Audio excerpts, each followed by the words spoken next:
नमस्कार दोस्तों, स्वागत है आपका हमारे YouTube चैनल पर। दोस्तों, हम बात कर रहे हैं सीता नवमी के व्रत की कथा के बारे में। किसने इस व्रत को सर्वप्रथम किया था और इस व्रत को करने से क्या क्या उसके जीवन पर शुभ परिणाम प्राप्त हुआ, इस कथा का हम विस्तार से वर्णन करते हैं। तो पौराणिक कथा के अनुसार मारवाड़ क्षेत्र में एक वेदवादी श्रेष्ठ धर्मधुरीण ब्राह्मण निवास करते थे। उनका नाम देवदत्त था। उन ब्राह्मणों की बड़ी सुंदर रूप गर्विता पत्नी थी। उसका नाम शोभना था।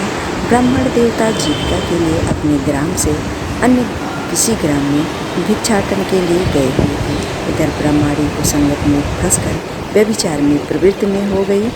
अब तो पूरे गांव में उसके इस निंदित कार्य की चर्चाएं होने लगी, परंतु उस दुष्टा ने गांव ही जलवा दिया। दुष्कर्मों में रत रहने वाली वह दुर्बुद्धि मरी तो उसका अगला जन्म चांडाल के घर हुआ। पति का त्याग करने से वह चंडालिनी बनी। ग्राम जलाने से उसे भीषण कुष्ठ हो गया तथा व्यभिचार कर्म के कारण वह अंधी भी हो गई। अपने कर्म का फल उसे भोगना ही था। इस प्रकार वह अपने कर्म के योग से दिनों दिन दारुण दुख प्राप्त करती हुई देश देशांतर में भटकने लगी। एक बार दैवयोग से वह भटकती हुई कौशलपुरी नगरी में पहुंची। संयोगवश उस दिन वैशाख मास शुक्ल पक्ष की नवमी तिथि थी, जो समस्त पापों का नाश करने में समर्थ है।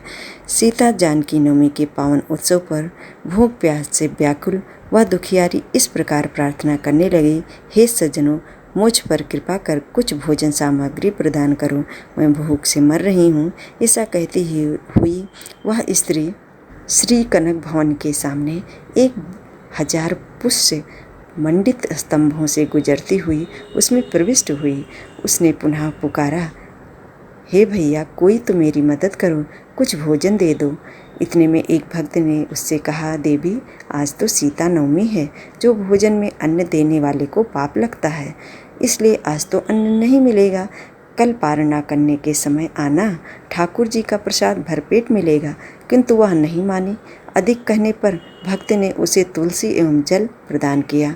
वह पापनी भूख से मर गई, किंतु इसी बहाने अनजाने में उससे सीता नवमी का व्रत पूरा हो गया। अब तो परम कृपालिनी ने उसे समस्त पापों से मुक्त कर दिया।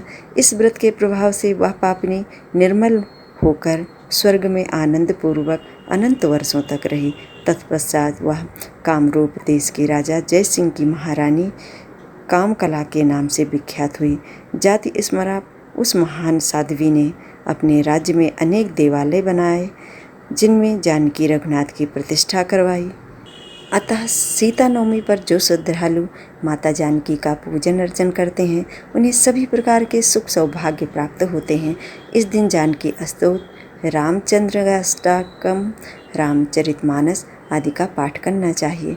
मनुष्य के सभी कष्ट दूर होते हैं और भक्त के कल्याण होते हैं। दोस्तों, इस प्रकार से माता सीता नवमी के व्रत का ये फल है, जो सर्वप्रथम उस औरत ने किया था, जिसकी कथा हमने अभी कह के सुनाई। तो इस तरह से हम सांसारिक जीवन में रहने वाले मनुष्य भी पूर्ण श्रद्धा भाव से यदि अपने भाव को जो है मजबूत करके और भगवान की या माता सीता के, प्रभु श्री राम के विधि विधान से पूजन करते हैं, तो हमारे भी मनोरथ जरूर सिद्ध होते हैं। दोस्तों, इस तरह से सीता नवमी व्रत की ये कथा है, जो मैंने आपको अभी सुनाई।